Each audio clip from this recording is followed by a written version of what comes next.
was identified as mentally retarded, put back from the 5th grade into the 4th grade, and stayed in that category until I got out of high school. I don't have any college training, but I met a high school teacher who one day changed my life. I was waiting on another student, and when he came in, he said to me, "Young man, go to the board and write what I'm about to tell you." And I said, I can't do that, sir. He said, "Why not?" I said, "I'm not one of your students." He said, "It doesn't matter, follow my directions now." I said, "I can't do that, sir." He said, "Why not?" I said, "Because I'm educable mentally retarded." And he came from behind his desk and he looked at me. He said, "Don't ever say that again. Someone's opinion of you does not have to become your reality." And as he talked, my heart began to beat fast. Tears began to run down my eyes, and I was in the back just listening to him, because the speech he was giving, that speech was for me. And he said, "Les Brown," he said, "if you want to do anything worthwhile in life, you've got to be hungry." I told Mr. Washington I wanted to become a disc jockey. And so I started working to develop myself. He said, "I want you to practice every day being a disc jockey." I said, "But I don't have any job now." He said, "It doesn't matter." He said that it's better to be prepared for an opportunity and not have one than to have an opportunity and not be prepared. And as I was working to develop myself, I applied for a job as a disc jockey, WMBM on Miami Beach. I went to a guy named Milton Butterball.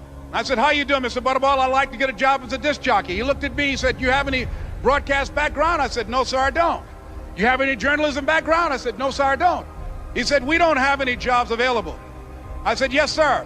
I went back to Mr. Washington and I told him. He said, "Don't take it personally." He said, "Most people are so negative, they will have to say no 7 times before they say yes." He said, "Go back again." So I went back again. I said, "How you doing, Mr. Butterball? My name is Les Brown." He said, "I know what your name is. What do you want?" I said, "I'd like to know whether or not you have any jobs for disc jockey, sir." He said, "Didn't I just tell you yesterday we didn't have any jobs?" I said, "Yes, sir, but I know whether or not somebody got laid off or somebody was fired, sir." He said, "No one was laid off or fired. Now get on out of here." I came back the next day like I was seeing him for the first time. I said, "Hello, Mr. Butterball, how are you?" He looked at me with rage. He said, "Go get me some coffee." I said, "Yes, sir." And I went to get him some coffee. After a while, I would get their lunch and dinner, and I would go in the control rooms and take the disc jockeys their food, and I would not leave until they would ask me to leave. One Saturday afternoon, while I was at the radio station, a guy named Rock was drinking while he was on the air. I was the only one there, looking at him through the control room windows, walking back and forth, young, ready, and hungry. Pretty soon the phone rang, and it was the general manager. And I answered the phone. I said, "Hello?" He said, "Les, this is Mr. Klein." I said, "I know." He said, "Rock can't finish his program." I said, "I know." He said, "Would you call one of the other DJs in?" I said, "Yes, sir." I hung the phone up. I said, "Now he must think I'm crazy." I called my mom and my girlfriend, Cassandra. I said, "Y'all turn up the radio and come out on the front porch. I'm about to come on the air." I waited for about 20 minutes, and I called him back. I said, "Mr. Klein, I can't find nobody." He said, "Young boy, do you know how to work the controls?" I said, "Yes, sir." He said, "Go in there and don't say nothing here." I said, "Yes, sir." I couldn't wait to get behind those controls. I put on an old Stevie Wonder record called Fingertips. I sat down behind that turntable. I said, "Look out, this is me, LB Triple P, Les Brown, your platter playing papa. There were none before me, and there will be none after me. Therefore, that makes me the one and only. Young and single and love to mingle, certified, bona fide, indubitably qualified to bring you satisfaction, a whole lot of action. Look out, baby, I'm your love man." I was hungry. I was hungry. You got to be hungry. Begin to know that you have greatness within you.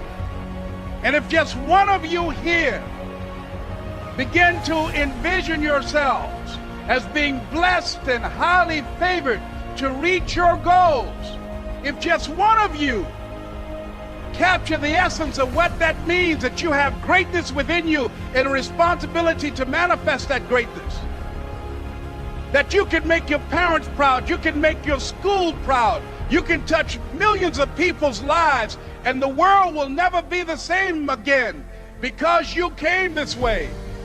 It was hard, ladies and gentlemen, coming to speak to people.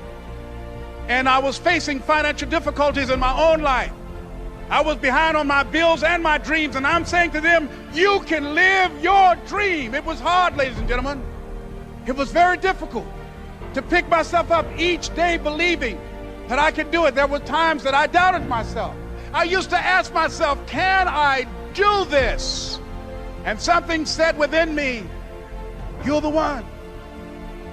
Don't give up on your dream.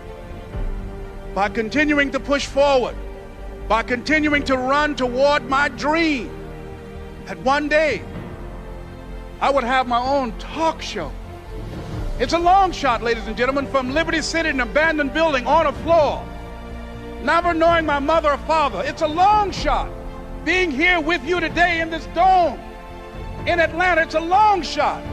No college training, labeled educable, mentally retarded, but I kept running toward my dream. Don't stop. Don't stop running toward your dream.